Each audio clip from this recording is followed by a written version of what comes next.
Ուղիղ 6 ամիս է ընդդիմադիր քաղաքական ուժերի հետ վարում ենք բանակցություններ։ Ասում ենք, որ գոյություն ունեն առաջնային օրակարգային հարցեր, որոնց շուրջ պետք է համագործակցենք։ Ասում ենք, որ ընդդիմությունը պետք է միմյանց չթիրախավորի, որովհետև ունենք մեկ թիրախ։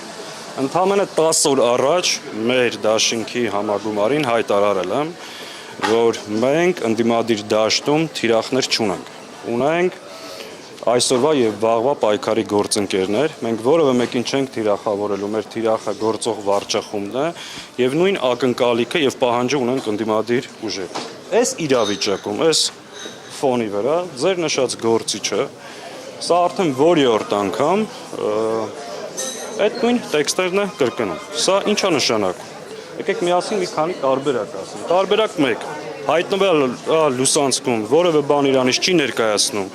եւ անընդհատ նման տեքստերով փորձում է ուշադրություն հրավիրել իր վրա։